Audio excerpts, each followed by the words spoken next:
Good evening to everyone present here tonight in Malaysia. My name is Siu Yu and I will be your host for tonight. On behalf of the JPO family, we'd like to extend a warm welcome to everyone tuning in for tonight's broadcast. We hope that everyone is doing well and staying safe indoors. A friendly reminder to maintain good hygiene at all times and maintain social distancing when heading out. As we'd like to continue improving your experience with us, to the audience who are in Zoom, please help us achieve this by completing the poll that will be published during this broadcast. To anyone who's interested in sharing tonight's broadcast, a live feed is being shared on the JPO YouTube channel. Do like and subscribe the channel so you can receive live notifications. If you have any questions you'd like to ask, please feel free to type them out in the Q&A section down below in Zoom and in the chat box in YouTube. A recording of this webinar will also be uploaded onto the channel later on. Joanna Chan began her piano learning at the age of 4. In 2006, she gained her Bachelor of Music at the University of Southern Queensland.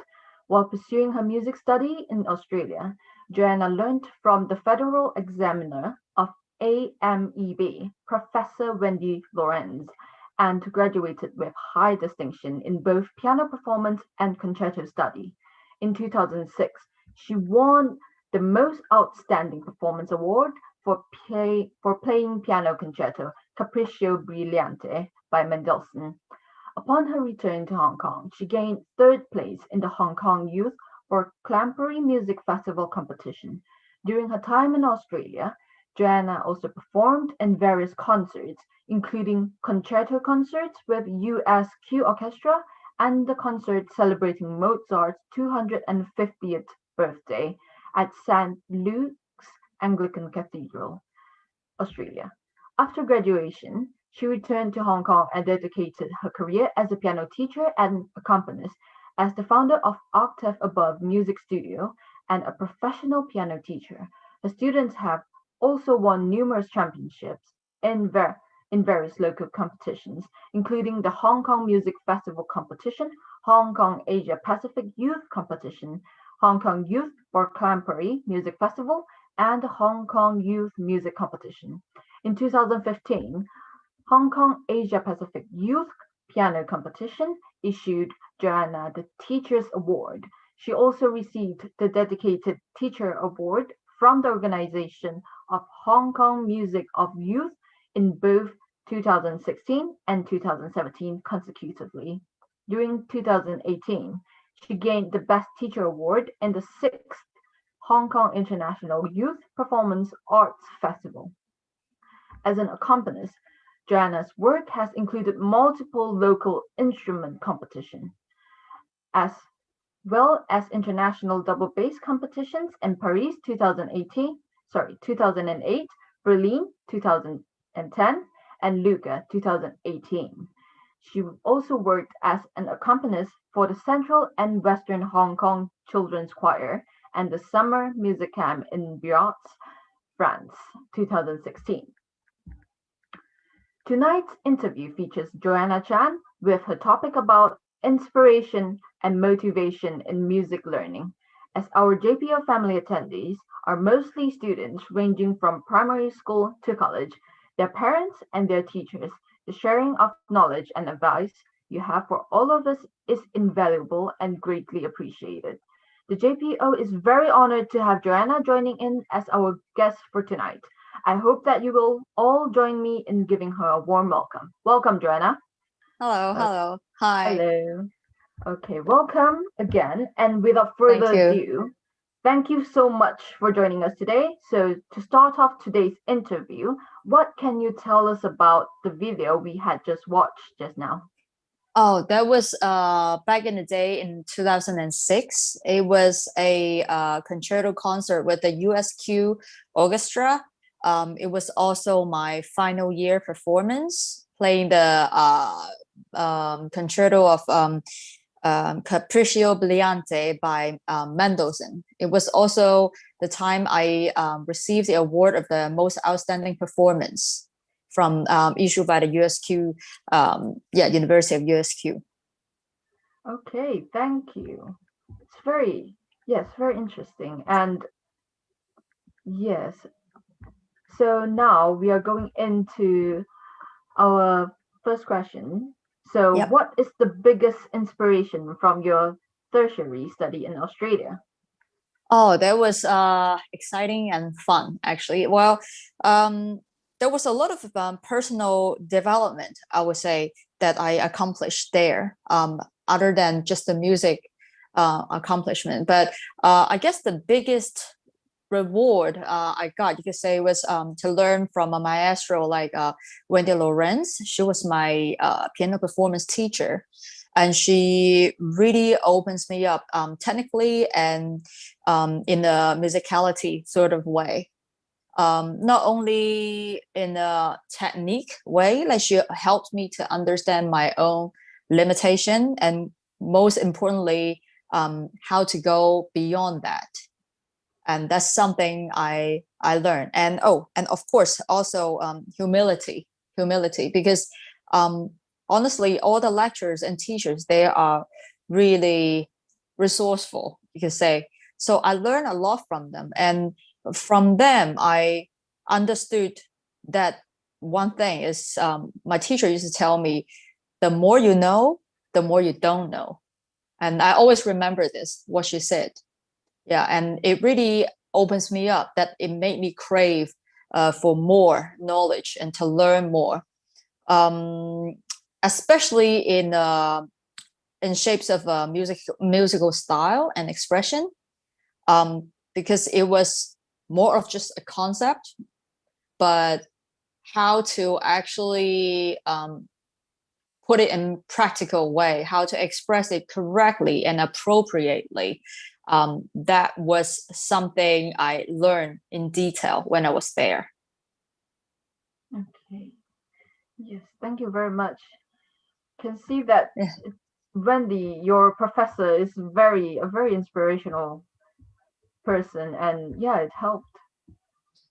yeah, Okay. she was also the federal examiner of the AMEB board in Australia. I mean, when I was there, I did not go for any exams from the AMEB, but to be able to learn from her, and it really opens me up. And of course, like I always believe, if you want to learn Western music, it is it would always be beneficial to actually go to a Western country to experience their culture, as well as what we want to learn musically. So I Mm, guess to you could say to see the world also helped me to connect more, as a self improvement, a self growth, to music. Everything connects together. I think it, of course, it opens me up, not just musically, but in terms of a self growth or improvement, like self improvement, if you put it that way. Yeah, and of oh, course, to work with such professional teachers, and of course my fellow colleagues, there was also a lot to learn from. okay, thank you very much.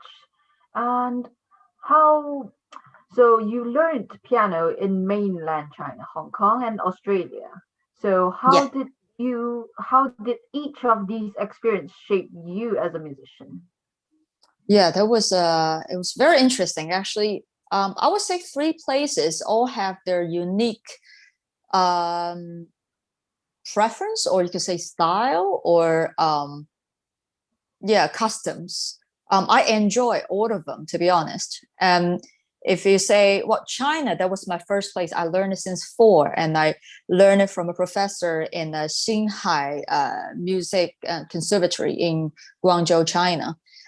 She was very focused on technique and foundation build up for my hands and fingers, and I really thank her for that. She made me realize how important, as a musician, our foundation is, it how it shaped us in the future. It gave us a lot more possibilities for the pieces and the difficulties we play in the future. And there were a lot of finger work done, a lot of technical work done. And I remember I used to play tons of scales and arpeggios. I didn't like that when I was a kid. but she insists and the quality of it, not only the quantity, but also the quality of it, of how the finger has to be shaped, how each finger work is mechanism, and how you have to play with the fingertip, and how you actually use your strings, that were all very, very particular. And of course, like, she has a high standard for that. Like, each time when I go back, and if the work was no good, then you would not expect a smile. Like, could be much worse than that. But it really helped me to build a very solid foundation. That was really, really good. And then in Hong Kong, then I was about a teenage in that time, and it was, you could say, it was my, I mean, of course, when I was young, when I was before that, I learned Mozart, Haydn, but the focus was more on technique rather than style or expression. So when I came to Hong Kong, my teacher here will explain more to me what the music is actually about, how to pay attention to those dynamic contrasts in the music, or musical terms like allegro, moderato, rubato, like vivace, terms like that. So it made me start thinking, oh, there's actually different styles and sound we could produce for that. But for me, it was just the beginning. I had no idea. And it was quite interesting. But then later on, I went to Australia. I would say it really also what took me to a different level completely, because there I learned more about style and how to integrate what I like to express to the appropriate style, to that era, to particular eras. So and also the technique to perfect it, and more importantly is a stagecraft. That was, to me, that was actually very, very, very important. Like, that made me understand what it means or how it feels to be a performer, and what was actually important, what to look out for as a performer. So I understood, oh, to play music great, not only meaning you have great technique, but also meaning communication with the instrument, communication with the audience, and also how to handle yourself on stage, because there's all sort of changes or unexpected errors or anything to happen. I mean, your mentality on stage, you get nervous. Of course, everybody gets stage fright, and how to overcome that. And then, of course, and you come to understand how important your solid practice is. So it was actually a very interesting journey. And I thank each stage, how it shaped me and made me understood more as a musician, or how to be a musician, what it means to be a musician. It was very, very interesting. Yes, yes. So, do you think that do you get more stage performance back in China or Hong Kong, or did you do you have any experience during that the time back in Hong Kong and China, or do you get it from Australia, like in Australia when you started? I would say mostly from Australia, because of course, at uni there's also tons of chances, opportunities for you to join masterclass, lunchtime concert, open days, and then concerts like outside, like in the church and all that. And of course, and by that stage you would also be closer, I would say, to a professional level. I mean, yes, when I was a kid, I was on stage all the time, but then that was just little shows, for little kids, and you just dress nicely and then look cute on stage. That's pretty much it. So you had not really much idea of what's happening until when you were actually really mature. Then you understood, oh, it's nerve breaking, on the stage. What if I play wrong notes? What if this happened? What if that happened? You would have millions of accidents flowing on your mind, and just worrying about things. And yeah, so I guess it was very different. And I really think that was a very precious experience in my musical life. It really lightened me up a lot. Thank you very much. Yeah. Wow. And Yeah. so, what are the key factors in order to succeed as a great musician? Can you suggest and can you tell us some? Yeah. Well, that was a very good question. Of course, I believe um, there will be many, right? I think we all know that, well, the most basic thing is, of course, of our technique, how well you play, basically.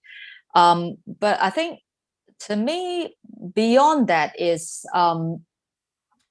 you need to have a discipline to know how to maintain your standard. I think that is very important because for us, being a musician, it's about constantly looking for breakthroughs or at least maintain, your technique, your work, and that's not easy, especially when you get really really busy.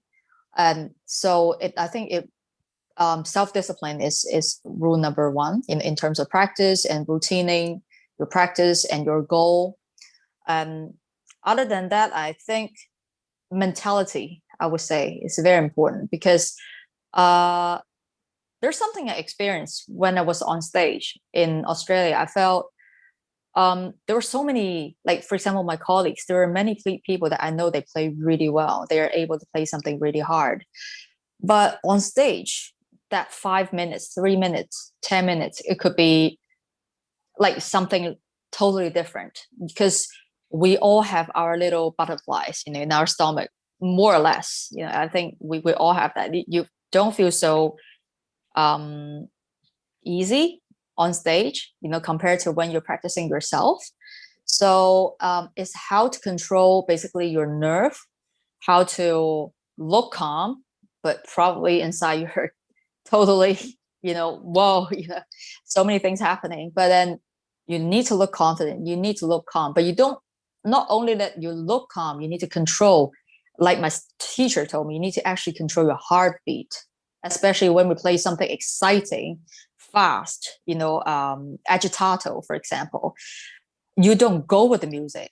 Yes, you enjoy the music, you try to blend in the music, but in the same time, it's important to control, almost controlling your pulse to make sure you're delivering it, but you're not um, you're not pushed by it inside.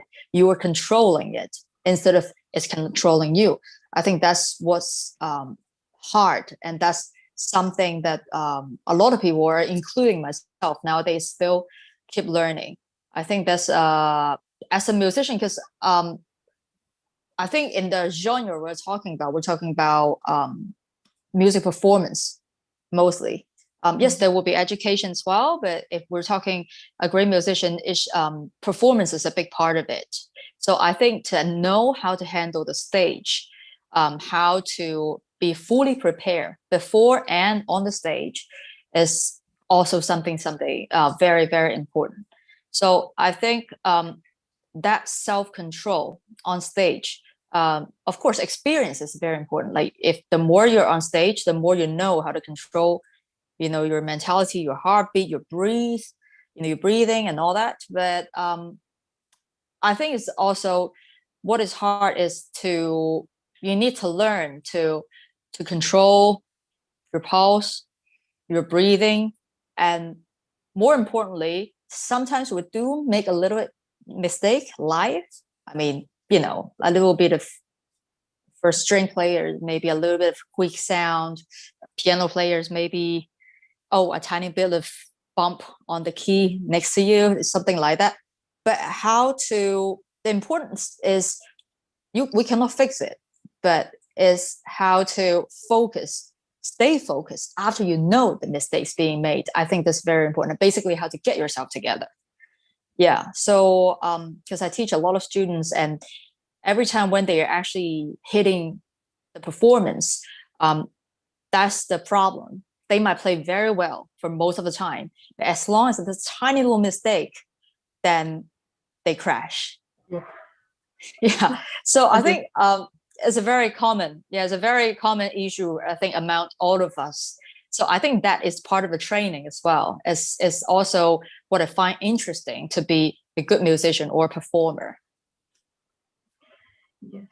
Thank you. Yeah, because like what you said, how to control. And yeah, controlling is a very, very important thing, as you said, when you get close to the performance. And although while practicing, everything is like very, is so good, very perfect. But when during the practice, one wrong note, and yeah, it really, I can understand that feel of that go, yeah, melting. Yes, on stage, that right, that nerve breaking. You cannot quit. You just must have to keep going, and the point is how to finish it perfectly, how to still continue to deliver what 100%. That's how to basically put your mistake behind just within that short 3-4 minutes. That's really something to train for, to think about, I think. Yes, thank you, thank you. So for everyone who is watching, and please feel free to ask any question in the Q&A section and in the Zoom and in the chat box in YouTube. So now we'll just continue with our question, our interview. So our next interview question that I have here. So how do you connect your performance experience to your teaching method? Yes, that's also something I find very interesting. I always thought I would end up being a teacher, to be honest, in this industry. Um, at the very beginning, I thought teaching the students good techniques, basically how to handle a piece properly or even greatly, was my ultimate goal, or that was the key to success for the students.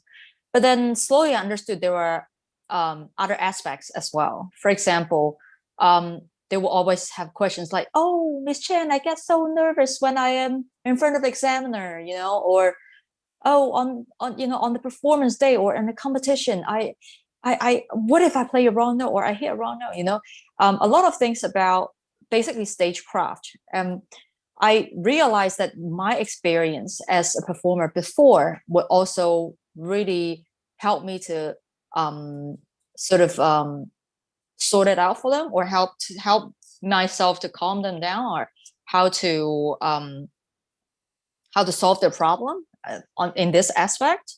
And also, on the other hand, teaching them, because I learn it as, piano, I think pianists are all loners, like unlike other instruments, violin, like string players, wind players, you guys have orchestra, chamber music, a lot of collaboration works. But for us, we're just all alone. We're always in this little room practicing all alone. So we're only aware of our own problem, our own technical problem, and we try to figure out how to break through a problem. But when I teach, I will bump into all sort of different shape of hands, different shape of fingers, different characters, different learning abilities even.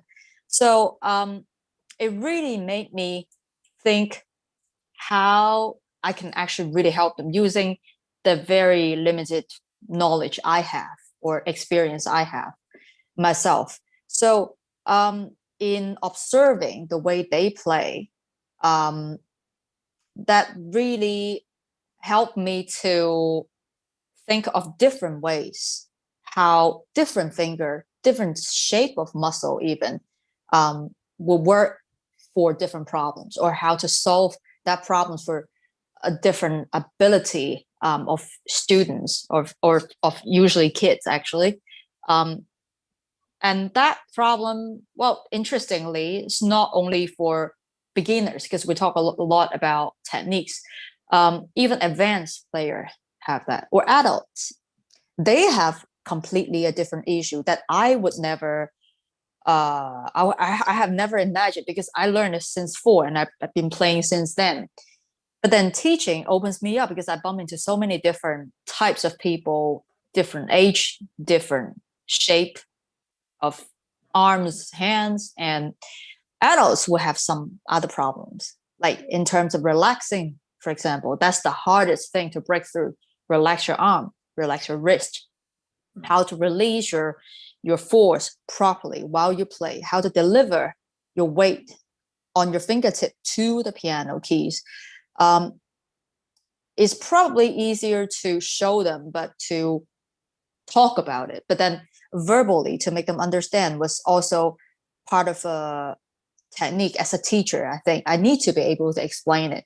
So all of these little interesting tricks really make me find it fascinating, actually, about teaching. Like I'll try to connect to what I know to how I can teach them, but then in the same time, it also modify myself a lot, understanding, oh, there were so many different kinds, of hands and shapes and problems, and or their way of comprehending, different issues. Like sometimes they will ask me things I could never think of, and then I was like, oh, interesting. How am I gonna, solve that for you?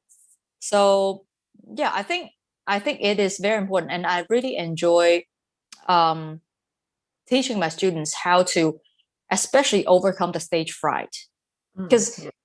I think, to practice technical issues, I can help them to break it through.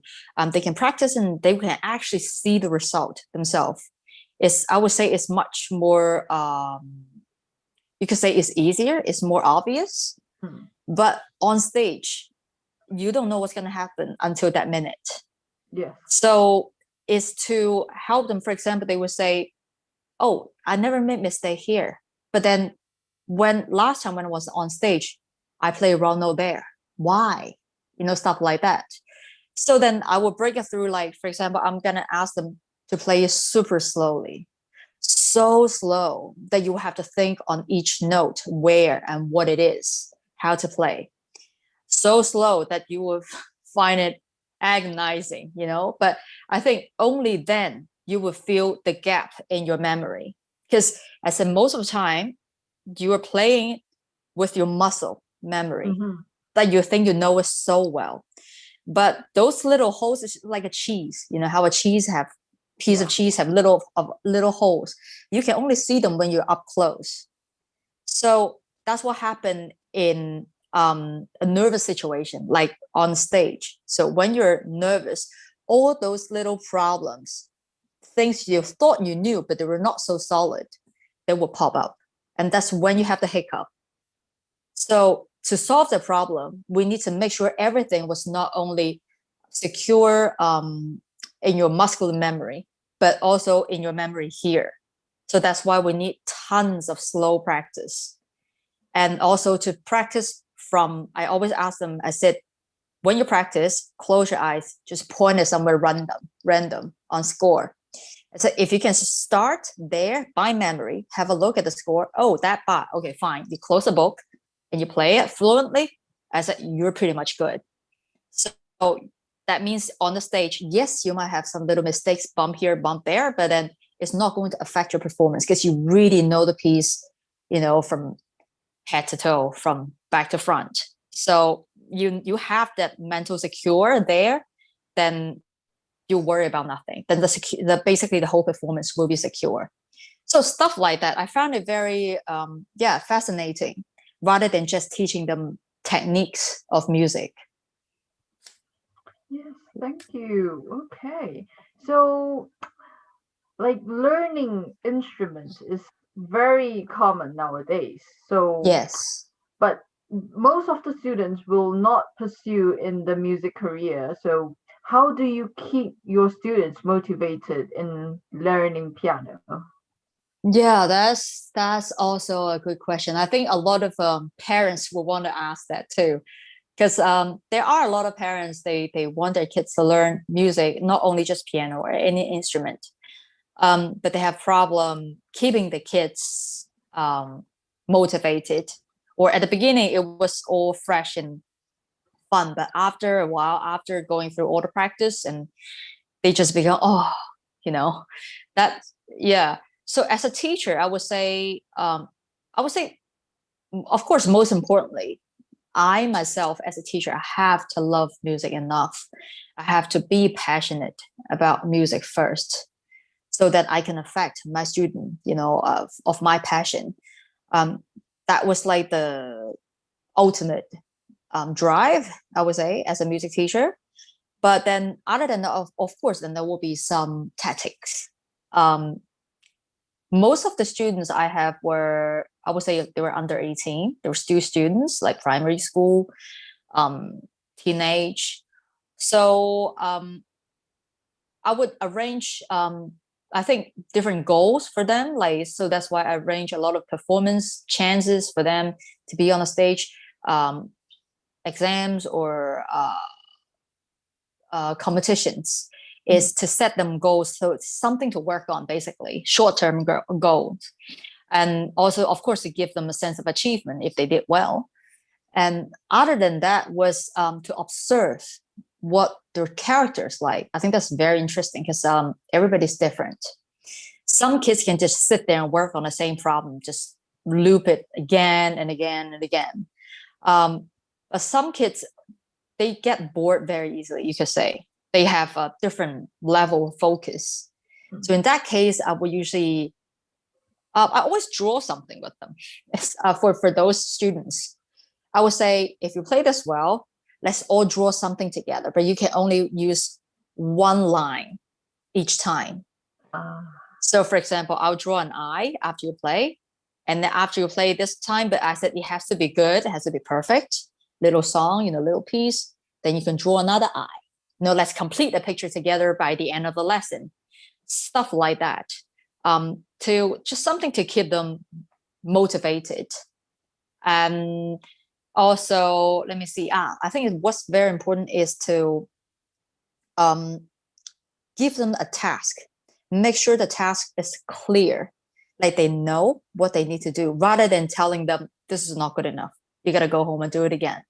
Or you're just not familiar with the score enough and you need to memorize it, stuff like that. I think a lot of students, they need very clear direction and tasks so they know what to work on, like as detailed as which bar or what to do with which hand, stuff like that. So if they have a very clear direction, they will know how to accomplish it and what it means to accomplish it. So I think it's less frustrating for them to know, like, oh, I already practiced like 20 times. Come on, what you want me to do? I've done my thing already. So I usually would set a very clear goal or task saying, how many times, to what level, that means done, or what exactly I'm going to do. You need to do, say, crescendo here, and then the left hand has to be staccato there, right hand has to be, or how to raise your hand. What I need to see when I see raising hands, it means the wrist, not the whole arm, stuff like that. So give them very particular tasks to work on. I think it will also help them out to really know where to start and when to stop, stuff like that. So yeah, or of course, another thing is, I think, like you said, nowadays they're all very busy. They have their schoolwork and other activities. So I think it's important to allow them to have what I call a flexible learning progress. What I mean is, because when I was a kid, practicing piano is an everyday routine, an hour every day. Doesn't matter. There's no day off, no Sunday, no play day, no nothing. You just have to do it. But I think nowadays for them, I think a more flexible, you could say, schedule or progress is allowed and probably is more beneficial. For example, they're allowed to take a day off. Say if you've done this really well, you don't have to do it tomorrow. Go out and play. Go out and have fun with your friends. Or if, you just finished your piano exam, fine, take some time off, like 2 days off, it's fine, stuff like that. Or if you're having heavy schoolwork, say the entire week, then I usually would tell them, you don't have to practice a lot, but try to sit there for 15 minutes, at least make things run through your hands and your brain. Yeah, just to keep things warm and just keep them under basically control, maintenance. That's good enough. So when you have the time again, then try to catch up again, spend more time on practice. So I'll give them room basically to, you could say, to back up a little bit instead of pushing them constantly. So I think that would, in that way, they would feel more comfortable, learning the instrument as well. Yeah, so basically understand their need and give them room to think and to try to work with their different preference of how to learn. Some students you can push really hard. Then for those ones, yes, I give them constant task, um, set a high goal and high standard for them. But for a lot of students, for different reasons, they might not be able to keep up with such hectic schedule or progress. I think that's okay. Nowadays, I think that is allowed because ultimately I want them to like music, to continue playing music rather than have to or forced to. Yeah. Yes. Because it's really relatable because I'm not sure, like as Asian, like as born as Asian, Chinese, or I found out that our schoolwork is quite heavy. So like teacher giving us some time, like a little, just maybe a little gap to breathe. I think it's very breathe. important. Yeah. Yes, that's a word, breathe. I understand. Because nowadays, I guess it's compared to when I was a baby, it has changed a lot. And sometimes my student telling me, "Oh, I went to bed at 2 a.m. last night." I was like, "How do you wake up in the morning to go to school?" So I guess as their piano teacher, I have to be supportive as well and to understand they do have a tight schedule and they have different priorities. And so I do hope music will become something they will always enjoy. They will always, have a smile on their face when they think about. Yes. Yeah. Oh, thank you. So there's a lot of your students which enters like competition. You help them and let them enter competition. So, however, some people they feel music learning should not be competitive. What do you see as the value in competition? Yes, that's a very, very good question. I think I do agree. Yes, the ultimate um, reason to learn to enjoy music is not to be competitive. Yes, that's true. But given the fact that I am myself still in education business, part of it, I do think competition nowadays is more like, to me, is more like setting a goal for my student to achieve. And I do hope through competition, they learn a lot, not only to play the piece perfectly in front of people or to get some award, but it's more for self-development. That's how I see it, because there's only this much I can tell them, but there are a lot of things they really have to experience it themselves to understand, to understand how you feel on the stage, to understand the claps after you play, the encouragement the audience give you, that confidence, or you feel so content after performance if you think you did well, that sort of feeling. That's something I can never put it in their brain. There's something for them to experience, and the sense of achievement after you work so hard on one thing and you finally release it, and then you finally get the acknowledgement for it. And that feeling of joy and excitement or content, I think that's very important, and on the path of their growth, I think. So I think as a teacher, I don't just think of myself as their teacher, because I would like to think of more of a mentor to them, I hope. So I would like my students to experience that.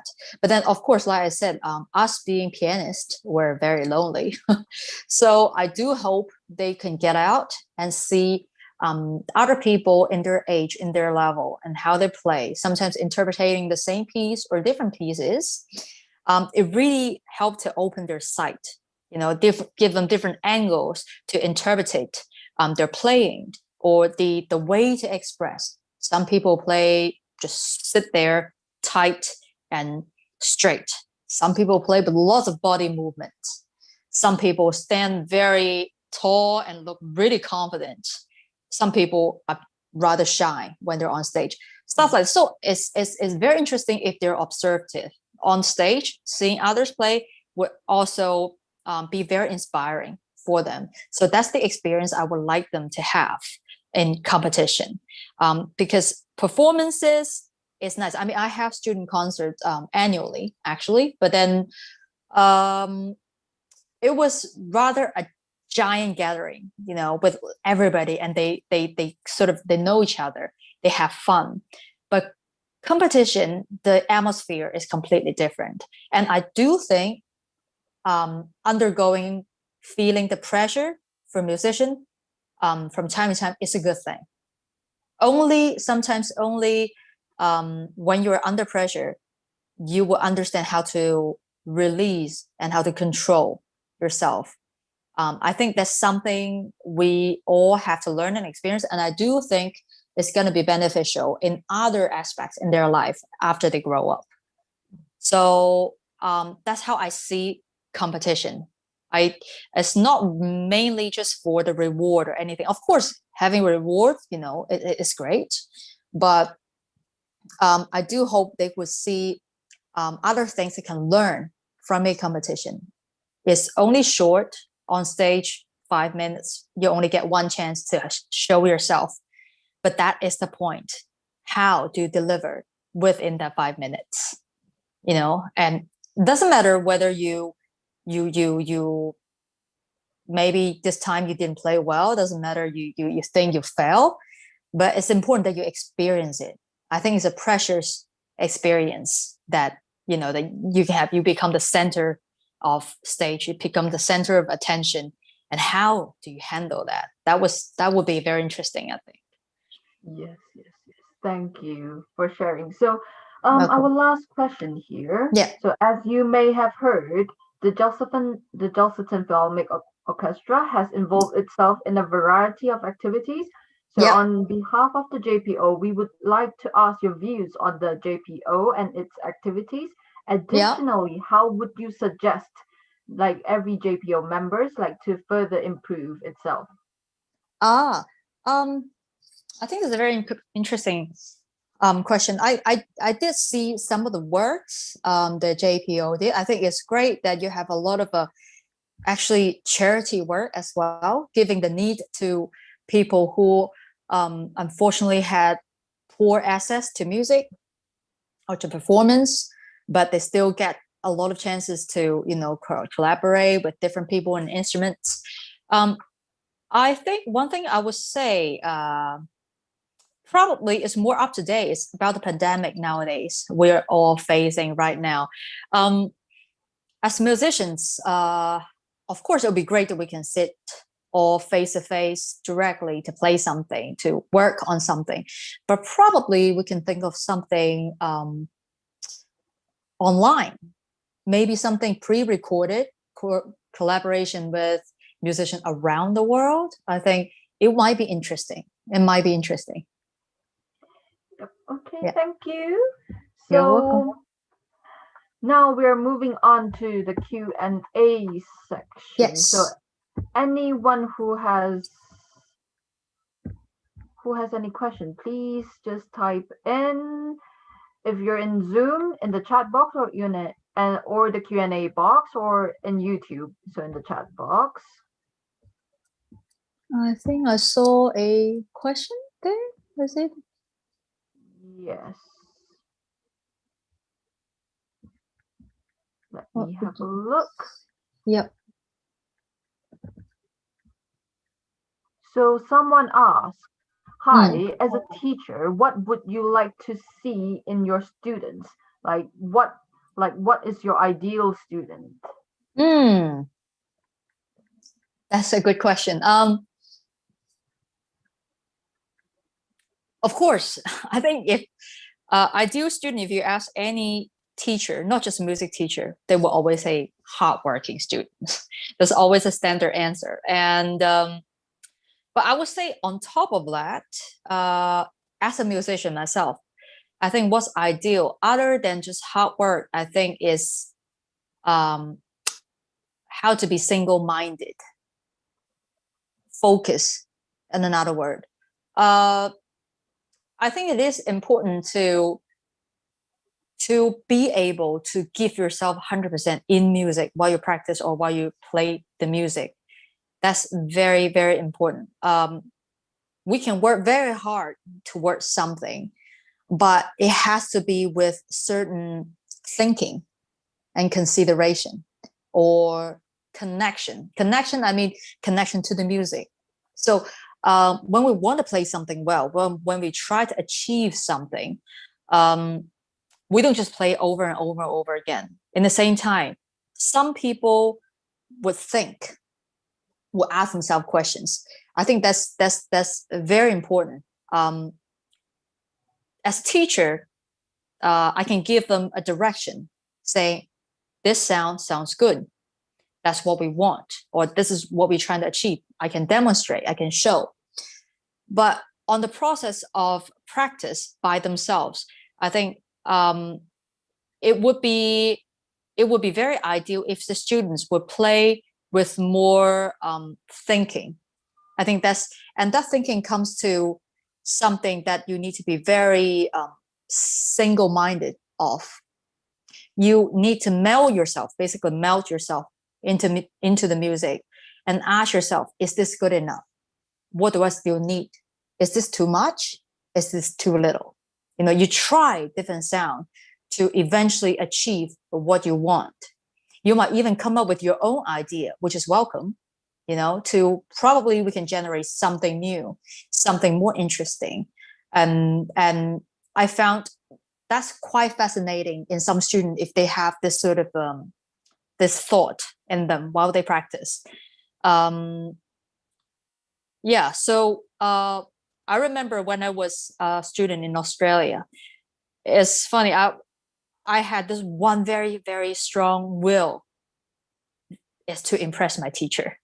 It sounds really silly, but then I remember I used to ask my teacher and say, I tried to ask her, I implied saying, "Do you think I might be a little talented?"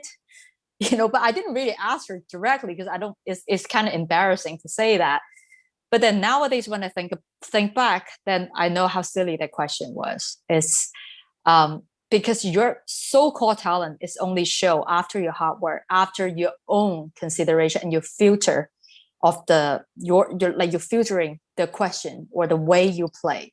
Then you mature your playing, you mature your understanding of music. Then your complete comprehension of music will come out as a whole. Then that's what we call talented. So talented is not only building on the fact that you have, say, perfect pitch, say you have fast fingers, okay, or you have strong musical sense. These are, yes, somewhat gifted, but they don't, they would not help you to succeed, to top at the end. These are not the key factors, I think.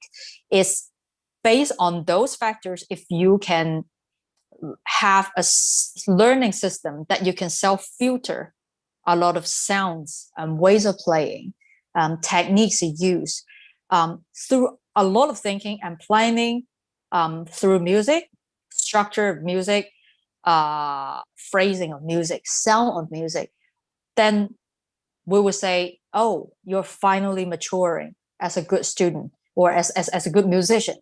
Then what's left is for the teacher to open you up even more on that level. So I think that's what I think will be ideal, in the learning of process. Okay, Yeah. thank you. So now we have a last question here from someone, and they're asking, "Hi, Joanna, would you like to share a little with us? What are the ingredients needed to become an award-winning piano teacher?" Whoa, award-winning piano teacher. I think to start with, it's not to aim that you need to get an award for being a teacher or for your teaching. That's like what I told my students all the time. If you think of how to win, I must win this time. Why am I not winning? Then you will never win in this competition, because you put the focus on basically others, or things that's deviated from the core. What I mean is it's more about teaching and observing different abilities of children or students and how to work with them to basically help them maximize their ability. Then it comes to a good result of either competition or any of the achievement of the students.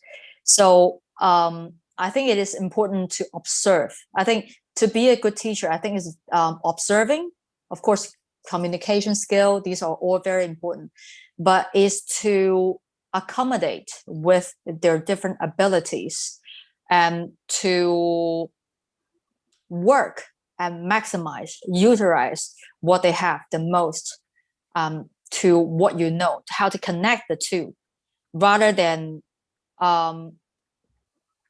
just giving them one direction or just telling them what you think is right to do. Because you have to, because different people could be so different. The way of learning, the way they play, the way they understand, even your language, your tone of voice, all of these could affect, I would say, the quality of teaching or the quality of how much they actually conceive from you. So I think is to work with being able to work with different abilities of students, seeing what they're good at, seeing the advantage, and knowing how to avoid their disadvantage, and try to maximize what they're good at and put them in different categories of either competition or performance, will give them the most benefit during that event. So then it will, of course, then come to a good result, or hopefully a good teacher award or something like that. Okay. Thank you very much for your response, Joanna. So you're welcome. So we are very sorry, everyone, but we are coming to the end of tonight's broadcast. So we would like to remind everyone that our JPO Family Program will be broadcasted twice a week until further notice. Join us next time with our next guest, as will be posted near the time. More details can be found on our Facebook page. A video recording of tonight's broadcast will also be available on the YouTube channel along with the past webinars and the soon-to-be broadcasted interview, so feel free to share the Zoom webinar registration link, JPO YouTube channel, and the JPO Facebook page with your friends and family. For our YouTube audience, if you're enjoying our program, please show your support by pressing the like and subscribe button down below. You guys have been an amazing audience. We from the JPO family wishes that everyone stay safe and healthy as facing this crisis together. So now I will lead a short prayer to end tonight's program. Please pray in whatever faith you believe in regarding the COVID-19 pandemic. Thank you, everyone, and good night, and see you all next time. Thank you. Bye-bye. Bye. Bye-bye.